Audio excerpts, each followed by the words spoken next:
Welcome back. This is Fantastic Pains and How We Hide Them. And I am not Chris, And I'm not Karina. but we're here. Together, as usual. And Back today, for more nonsense. we're going to talk about the whole diagnosis story. Because story time. It's good. It's You gotta have story a time. story time. Yes, get to know us a little bit. I don't know if I want to get that deep. But we can definitely talk about stories. Yes. I'm trying So- to think, where do I start? In our pilot, we talked a little bit about like first symptoms, right? Yes. So we discussed kind of the first things that popped up that Right. were a little bit weird. Had this weird diaphragm thing that still happens today. Yep. Tenses up and... Diaphragm spasms. Mhm. Yeah. And then just general pain and fatigue was a major one. Yeah, I thought I was just lazy for the longest time. Right. Forever. As a kid, like I would have to take like sick days to Yeah. stay home. Yep. And I thought I was insane. Yeah. I would have mom call me out just so that I could sleep for a full day. Yep. And I would sleep the full day. Yeah. And actually the funny thing is like I rarely get ill these days, I guess. But I have those like same fatigue days. Yep. But now I know what they are. And we're Yeah. not just lazy. I don't know. I'm getting that looked at finally. The fatigue? Yeah. On Monday, I'm seeing David about taking Concerta Awesome. so that I can function. That'll be good. I want to kind of ask them about Concerta because that seems to be a good one. Yeah. And I've tried like Ritalin, but I don't trust it to kick in when I need it to. No. And then it lasts too long, and then the crashes are terrible. Yeah. And No, from what I understand, Concerta is like a lighter version. It's not. that would be nice. It's not the same exact formula. It's a little different. Like I know the shape in my head. I was watching videos on it. Oh, really? So like I know like the chain and how it should look, and it's just a little different. It's just a different form of meth. Yes. It's good meth. Well, it's healthy meth. Healthy meth. Oh, no. Stay awake just enough. It's needed though. Yes. Well, because, yeah, fatigue is a huge factor Man. and has always been a huge factor. Yeah. I know for me, like, I have to have a designated crash day every week Yeah. so that I can function the next week just to recover. Yep. And luckily I work for people who are nice enough that I can text them and go, I can't get out of bed yet. I will see you guys in a couple hours. No, you're in a good situation. Yeah, You have an finally. understanding job and a husband who understands, and Yep. you have your own house, so you can, like, it's a good situation. Yeah. It took a lot of work to get there. Shit, yeah. So kind of, yeah, if we backtrack, I'm trying to think. Road to diagnosis. So, Step one for me was crazy. yeah, go ahead, because I'm trying to organize myself. Well, because the first time I went to a doctor about anything, it was working for Mushkin. They did RAM. Like, I was testing RAM kits. I was in IT. I was having a fucking blast. I love that job. Yeah. But I couldn't stay awake. I was literally falling asleep standing. And I'm like, there's something wrong with me. Oh, that's when they thought you had mono. That's exactly what I was going to say. I went to urgent care, and they did a bunch of tests, and they're like, your blood pressure changes an awful lot. Like, it changed 60 points from standing to sitting to laying down. I was like, I guess this is new to me. Orthostatic intolerance. Yeah, and had no clue what that was at the time. Mm-hmm. Thought I was just super unhealthy, which I wasn't. I was in great shape at that point. And they did some swabs. Like, it has to be mono. It sounds like mono, so it'll go away. It never went away, did. and I Yeah. lost that job because of it, because I couldn't work, and they needed someone in that room testing RAM kits all the time, Mm-hmm. which sucked. I loved that job so much. It was my favorite. Yeah, man. I remember that. Yeah, I remember they thought it was mono, and then it just never stopped. Right. Well, and the exhaustion wasn't new. It just that severe was new. Right. Like, it had never been that bad. Like it hit the peak. And around the same time, I was having problems with my right shoulder. So I went in to see urgent care. I went to an ER. I saw 2 doctors. Each time they said it was something else. The first doctor said that it was atrophy. My shoulder had atrophied because I type. And at this point, how old were you? I was 21 or 20. That's what I thought. Yeah. And You I had was an in great shape. atrophied shoulder at 20. Yeah, no, that's what it was. It was, oh, so bad. Or, the other people said that it was just normal pains, it'll go away in a day or two. I hate hearing that. I hate when people are like, well, everyone has pain. And you're like, don't talk to me anymore. Just shut up. Go away. Yeah. Doing the headphones to work. I undid it a little bit. Oh, did you?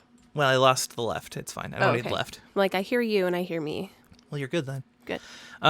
So we did that, and I did exercising, which PT. yeah, I did PT, and I did a bunch of intense shoulder exercises, which damaged the shoulders more. Even worse. I had those bone spurs that were cutting the tendons and ligaments inside the shoulder. Yeah. Didn't know it at the time. You had like a wood chipper inside of your shoulder. Yes, it was in both awful. of them.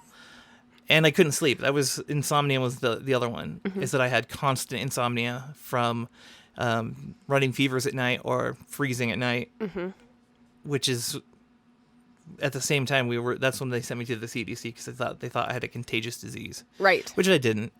They didn't find anything, of course.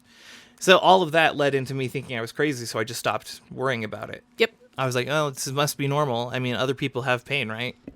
This is my everyday now. I remember having those thoughts really young. I remember very specifically wondering if everybody felt the way that I felt, and I was just weird because I couldn't handle it. Yeah. Oh my God. And I must have been like 6, 7, 8 years old, wondering if I was normal. Or if I was just like, if I was normal and I just couldn't handle it and there was something wrong with me, like mentally. Right. That I couldn't cope with the things that everyone copes with. Yeah, no, I had that too. Yeah.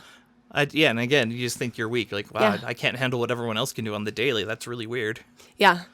And for me, it was a little bit different because we didn't have the medical aspect until I was out on my own. So a lot of it was like chiropractic because, so backing up a little bit, at the time they thought I was anorexic. So I was really, really underweight. And they attributed a lot of what was going on to me being underweight. But then I remember after I picked up some weight and after I was considered reformed from the anorexia, because they threatened to send me away if I didn't start eating. And so I made it happen. So I was like, this is ridiculous. Okay. So I made it happen.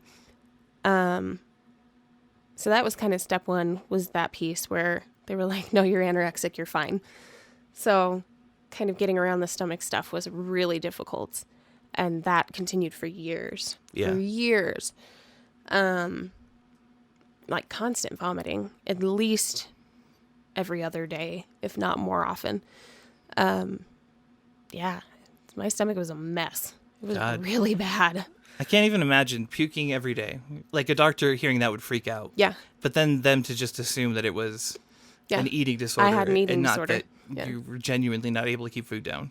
Well, and it was really weird the whole time because I thought it was an eating disorder because that's what I had been told for so long. And I was just avoidant of food as a whole because it hurt. Like it hurt to eat. It was horrible.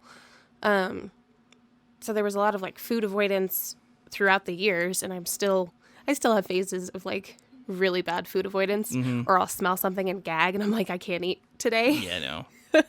But now I have kind of that freedom to avoid and come back later and reapproach and try different things. So at that point, they put me on a bunch of shakes, which was easier. And that's how I discovered that drinking food was easier, just in general. And then it was, my wrist was hurting really bad and my elbow hurt really bad. My whole right arm was really bad from the shoulder down. And they would take me to the chiropractor. And he told them that I had tennis elbow and carpal tunnel. And at the time I was like 14, maybe. Tennis elbow from all maybe. that not tennis or sports? I was like, I don't do anything. I don't know. You sail 2 months out of the year. Yeah. Like that was it. Yeah. So that was like early stuff. And then as I got older, we started going to the doctor. Because when I turned 18, I was informed that it wasn't when I turned 18, it was later. So I had Medicaid until I turned 19, but I wasn't aware of it until I think it was like 2-3 months before I turned 19. Yeah. So I was going to lose it. And so I went in for the stomach stuff, and they were like, chronic gastritis. Here's some stuff you can try.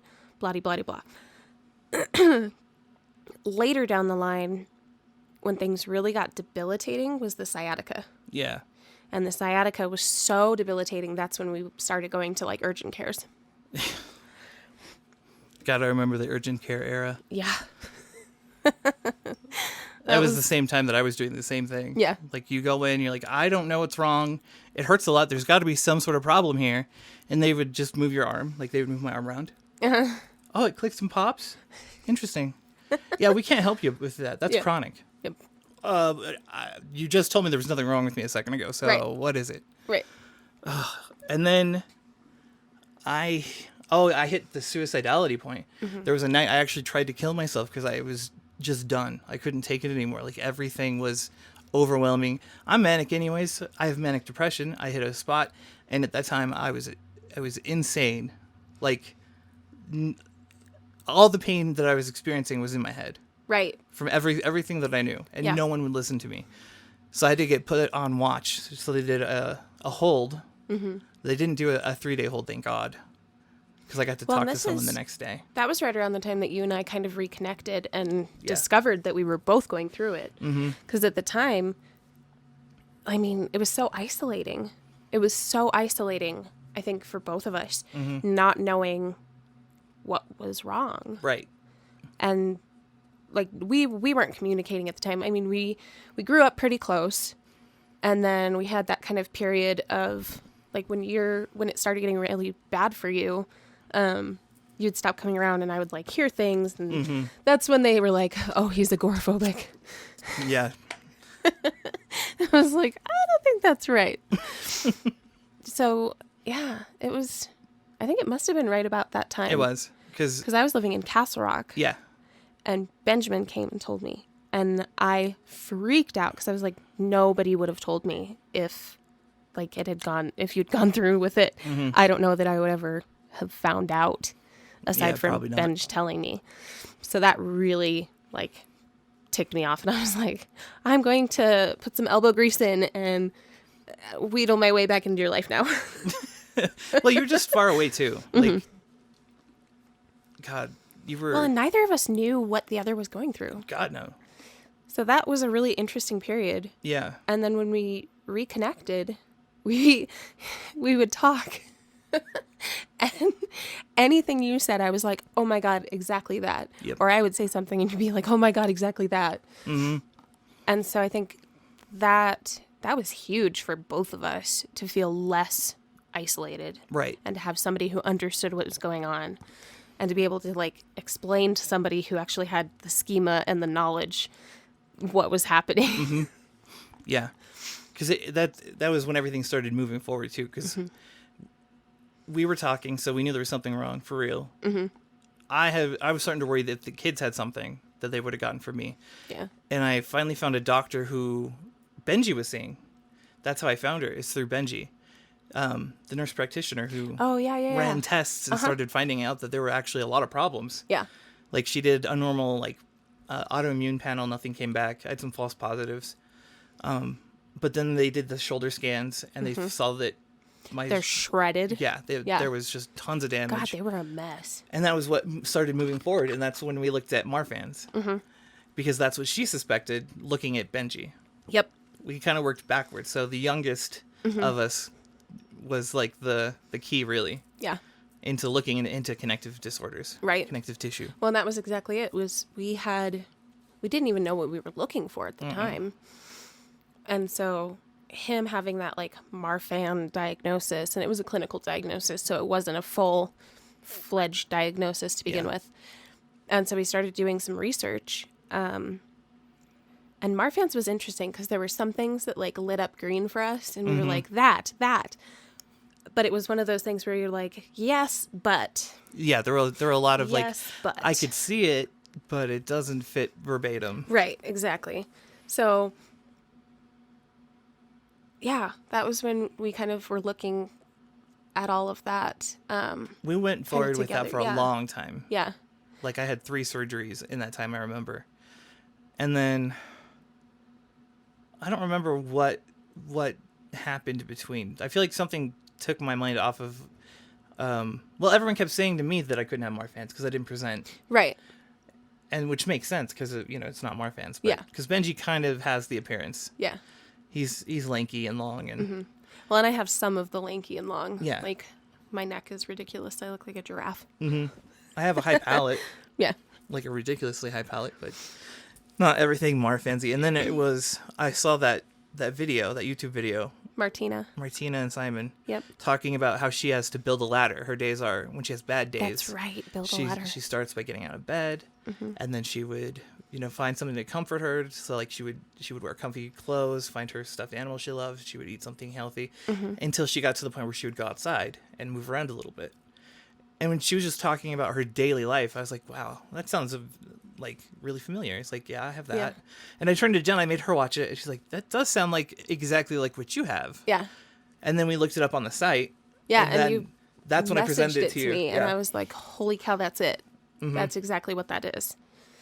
And then not too long after, You had an appointment with the geneticist a week later. Yeah.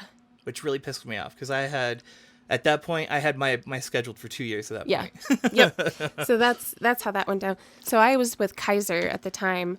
So I had the one really bad doctor who I started with. And this was when I first started getting medical treatment of any kind. And she told me that she didn't think it was important that I had a diagnosis. And that was my moment of like, okay, bye. And I remember talking to you and to Jen and both of you going, you need to find a new doctor. Yeah. And then I found my new doctor, Dr. Wright, who has just been absolutely lovely. His name is not Dr. Wright. It is. Oh, my God. It's not spelled that way. It's W-R-A. No, it's R-E-I-T-E. Oh, wow. Right. Right. Yep. But Dr. Dr. Wright. Wright, he was the right fit.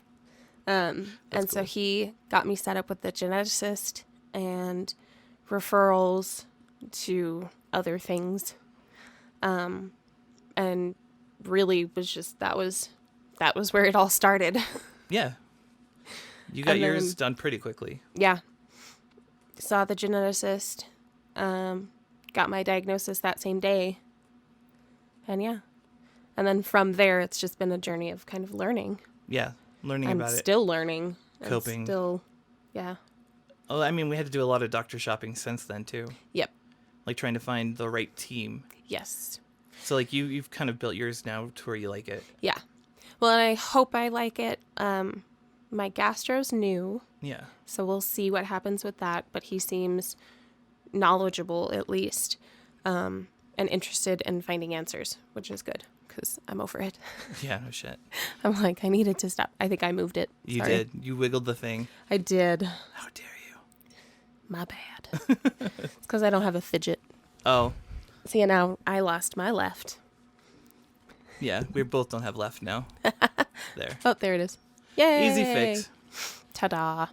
I still don't have my diagnosis technically. I know, which I'm is diagnosed ridiculous. with hypermobile disorder, Which, which is like the layman's terms for people who don't believe in EDS yet. yeah, pretty much. So that's hypermobility spectrum disorder. I shoot spectrums of bad tissue at people. That's how it works. Well, I'm a and I rainbow think of pain. They do say, and I've heard people say this before, that hypermobile Ehlers-Danlos and the hypermobility spectrum disorder is essentially the same It is. thing. And so it should just be type 3 spectrum Yeah. because it is a spectrum, and we've learned that with our own family. We have at least one other sibling with it, and we know it comes from our dad's side, and he is not nearly as impacted as we are. No.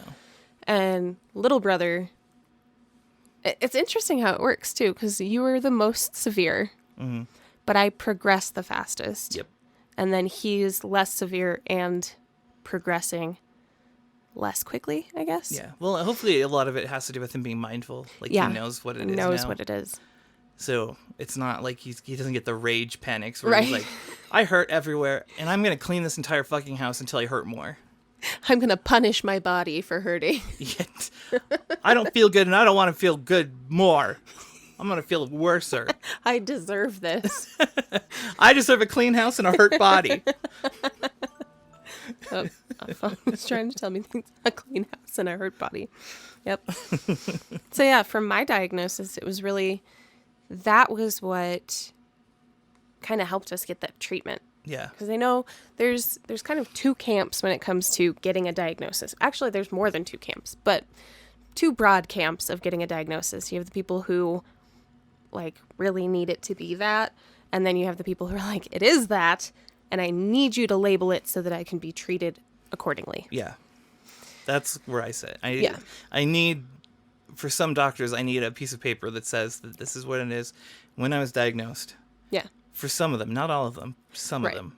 Because some of them you can look at and be like, I'm not officially diagnosed, but my sister is, and then we have Ehlers-Danlos syndrome. So Yeah. And I tell people all the time, I'm like, I have two brothers with it. Like, it's the same condition, whether you're diagnosed or not. Mm-hmm. And that's really what ticks me off about our adventure with your geneticist, Oh my God. who wasn't even the geneticist. Let's be clear on that. He was, I mean, the nurses that we saw were very nice. The nurse practitioners and the student that was sitting in. They seemed so exasperated with him, too. Yeah, they were knew. Just like, I could tell after the fact that they knew what was coming up because they were like, you're classic. Like, yeah. this is EDS all the way. But we have to see what the doctor says. Because we saw them for like a good 20 minutes, right? Like we sat in with the nurses and Yeah. did all the tests. We did the Biden scale, measured my arms, my height. I was good to go on everything. And I was there for reference. Yeah. So that they could see, like, it's all there. And even, like, the mildly extensible skin. Yeah. Like, it's all there. But the doctor does not believe in Ehlers-Danlos syndrome. No. Which is extremely frustrating because he literally holds the key to appropriate treatment. Right. Well, and he had the balls to say that yours doesn't count. Right. Not only do I not have it, but your pre-existing Yeah. diagnosis is bullshit because I exist. Yeah. Yep. Because of the criteria, you have to have a family member who has it. Mm-hmm. But you would have been the first diagnosee, and you were diagnosed, and that criteria With was the met knowledge. Yeah. because you have siblings with the same problem. Mm-hmm. Yep. We didn't say that I was diagnosed with EDS. We didn't say Right. Benji was diagnosed with EDS. Right. Yeah. So that was frustrating. literally the only missing piece was having a family member with a diagnosis. Right. So I just got to get in with and Kaiser, do Kaiser for like Yeah. a couple months and get a diagnosis. yeah. Yeah. I mean, I don't need it. All my doctors believe me. Which is great. Yeah. And I think it helps, like, even just me having that tag helps a lot. And I know it helps you and it helps Benj. Yeah. Being able to say, my sister has an official diagnosis. This is what it is. Yeah, but I found it. You did. I should have gotten the diagnosis first. Right. It's so annoying. It is. It's frustrating. I was lucky enough to be working a job where I actually had No, it's like you coverage said, we all for were the lucky enough that you first had it. time. Yeah. For the first time in my life. That was the first time I had medical insurance. Yeah. With real insurance. And then, yeah, even when I moved jobs out of the school district, I had to make sure one of the qualifiers for me taking the job was that it was Kaiser. Nice. Because I was like, I've built this team. I've worked my butt off to build this team. Mm-hmm. I need to stay with Kaiser. Yeah. Yeah. My team I had to put together kind of piecemeal. Like, because everyone's kind of in-house for you. You just had to find Right. the right one in the house. Mm-hmm. I had to go throughout, like, the state for some of them. Right. Like, finding the right pain management was insanely hard. Yep. Well, and on that side, like, you have a leg up in comparison to me Right. with pain management. So Kaiser doesn't technically have pain management. I did take, before they, like, treated me, I guess, they had me take these, like, night classes about coping skills and managing chronic pain. And even throughout this class, when I was in this class, and it was really interesting because it reaffirmed all the things I was already doing. Yeah, exactly. So I'm like, we're doing everything right. And that's how it can, and that's why it can be so frustrating when pain is still overwhelming because we're doing everything right because we had to learn ourselves. Mm-hmm. And that was unfortunate that we had to go through and kind of teach ourselves how to deal with everything. Yeah. But we have a strong foundation at this point of coping skills and techniques and strategies and mindfulness and all of that. But even throughout the classes, they would look at me and go, "This isn't really built for you. No. This is different." I did group. That's why I found my current pain management, because they tie in a lot of the mental aspects. That was the whole point. I'd been to pain management where they just prescribe more meds. Right. And then they look at you like you're being the asshole when you ask for help in other ways. Like, Yeah.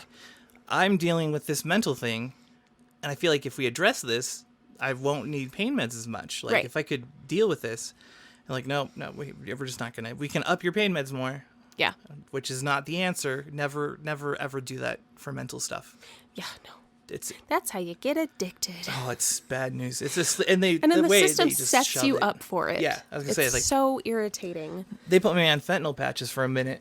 Like, if I wanted to, I could remember you abuse the got shit so out of that. sick. Oh God, it tore me up. We burned through it too quickly.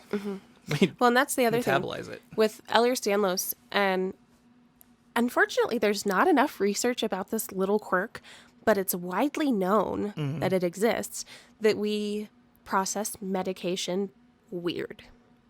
So I tell my doctors a lot of the time that I either process it all at once or not at all. Yep. And part of that is like the stomach issue, and part of it is just the way we metabolize things in general. So anesthesia can be really tricky. And you Very. can wind up waking up in the middle, or they can give it to you and it'll take 18 hours to process out of your system. Or you could get a nerve block that lasts weeks. Yeah. Like 6 weeks. I'm still numb on the inside. Oh my God. There's still, and coming back to life from the nerve block was the most painful part Yeah. of all of that. Well, it it was hurt so slow. bad. It's like, you know, that burning sensation when they go out. They have to wake up the same way. Yeah. Except it's doing it so slowly. So it's like hitting your funny bone like really hard Ugh. to the point where it just is agony. Yeah. It's like that, only in my leg. Yep. Constantly. So yeah, nerve block was not my friend. And I told everyone, I was like, they're like, "I'm so sorry that happened to you." And I'm like, you know what? I learned a thing. Yeah, no shit. I learned not to let them give me nerve blocks in the future. Yeah. So yeah, no, it was. So that's how we ended up at that clinic. Mm-hmm. They tie it together. They do all the mental health stuff, and they make you take classes. And it was the same thing in classes. I wasn't learning so much as just reaffirming Yep. and making sure I had the right coping skills, which Yeah. is really nice. And it's kind of nice to be able to help other people. Like Right. being in a room with people who have different issues, you know, just talking it out, and it was really Well, nice. and then there's the other part where you find that like one person. You probably don't have that because your clinic is really good about it. No, but I you already find know that what like you're gonna one say. person who's like just there for the drugs, and they're so angry about having to take the Yeah, classes. being in the class And is like, the worst. grow up. It doesn't help. Like, they're so obvious too. Right. Like, They're just like, "I just want my drugs." Mm-hmm. You're like, "Yeah, we know." it was the sweet 70-year-old lady. Oh. She had her back or her upper neck had work on it, and she was like, she started the class, like, we would go around and introduce ourselves, and she would go, "I'm here because my back hurts and they won't give me my meds unless I do this class. I don't know why I'm here. I just need the meds." And thank God Brittany, with the therapist, was like, "I understand. Let's just work through it. Maybe you can learn something that'll be helpful. Maybe not, but Yeah. at least you're here." Yep. She handled it with grace, and eventually she would go to the and group therapy if you just get more because. buy-in. Yeah. And I think your clinic's really good about that, where Yeah. they form relationships, Yeah. which is hugely important, especially when you're looking at pain medication in general. I think it's really important to have a good relationship with whoever that provider is, so that you can avoid things like addiction. No joke. Yeah. And we've been really good about that for the most part, because we, like, in pain management, when they talk about all of this stuff, they would still look at us and go, "This isn't necessarily for you because our pain is different from chronic pain." Yeah. So, like, chronic pain usually refers to a pain. Right. So, like, a back injury or her poor neck, right? So that's chronic pain as it's known widely, whereas we have 7 or 8 different pains going on at the same That time. rotate through. Secularly. Yeah. Right. At the beginning of my check-ins, I have to talk to Nicole, who's the nurse, and she's like, "All right, last month it was your back and your hip. Has it changed?" I'm like, "Yeah, so it'll be my left knee and my right shoulder too, and more my upper back this month." Yep. Yep. Because that's the thing, is that, like, your poor muscles have to try to compensate Yeah. for our crap ligaments. and tendons and all of that just does not work, and it doesn't do the job it's supposed to do. And so your body has to try to make up for that in any way it can, and then that itself causes more injury Yeah. and more muscle fatigue and burnout, and yeah, it's not enjoyable. But yeah, no, it's been a trip, man. It's been a journey getting here. We got here, though. We did. Eventually. Not everybody is that lucky. No. There are people who Wait until their 40s Yeah. before they're diagnosed. It's insane. And that's, I think, part of why it's marked as a rare disorder when we know it's not. Yeah. It's really not. It's just really poorly diagnosed. There's so many zebras in our area. Yeah. So Come many. across them everywhere. But yeah, no, it's been a trip, man. Yeah. I mean, that sums it up, right? Yeah, pretty much. From now on, it'll be whatever happens. We can talk about it on the podcast. Yeah. Well, do you want to address your surgeries? Oh, yeah. I've done many surgery. All the surgery. In order, I did a right shoulder scope. They had to go in and fix a tear and clean up the ligaments and stuff. And then they had to tighten it. I think the first time they tightened it and they weren't supposed to. Oh. So we had to go back and do a second surgery where they loosened it up, fix another tear, and some more bone spurs. And then we did the left shoulder, like a couple months after that. Same thing. They had to fix one of the tendons that was cut almost all the way through. And they had to clean it up and get rid of the bone spurs. And then I did, that's when I had that tumor in my spine. Yep. There was a schwannoma tumor on a nerve bundle in the subdural. So that was the side pain, right? Yeah. Like they thought it was a kidney thing for a long time, and They looked at everything. They thought it was couldn't gastro. figure it out.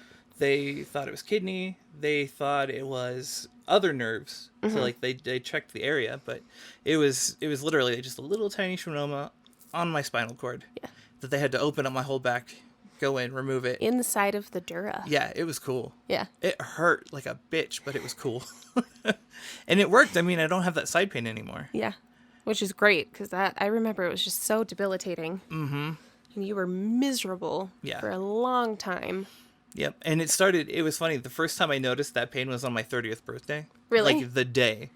I remember That's one way to mark halfway it. through the party, I was like, oh, my side hurts. I'm going to go lay down for a little bit. That was the beginning. That's funny. That's one way to mark out time. Yeah. And then at that point, you had done your right shoulder. Yep. And then you did your right hip. Yep. After my right hip? Or before? I can't remember who did that first. It's sequential for summers. Yeah. So last June You would have done it first. was my right hip. Because I did my right hip in September. Yeah. Jen had that, like, convention. Yeah. And then I did my left. And then you did your left. Yep. And there we are. Yeah.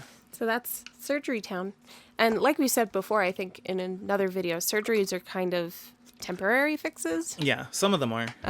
The spinal stuff should last. But, like, anything in the major joints is only going to be, like, they say 4 to 8 years or 3 to 8 years. I get 3 to 8 years, usually 3 to 5. 8 is like the max. Yeah. But, 8 like, is if you're you're special, really lucky that it lasted that long. Yeah. Yeah. So, and I know not everybody is up to doing a surgery every year. But I think for us, the surgery pain is so interesting because it takes up all the brain space, which is so nice. It's so like, nice to have it's just like one holding pain. ice. It's the same thing. You focus on the one thing instead of everything at the same time. Yeah. So my first, and it overshadows everything. Yeah. It's great. So recovering from surgery is actually not a horribly... No, but in the change, like you feel so much better afterwards. Yeah. Like the ability to move again. I couldn't raise my right shoulder above shoulder height before. I had to like have someone help me to reach things that were above because I couldn't reach. I had to like pop it through a cycle. I had to like... Yeah, there's that movement. Yeah, where you have to and then unhook it up. to get it up. And it was just dislocating constantly. Yep. Constantly. And I was in so much pain. Yeah.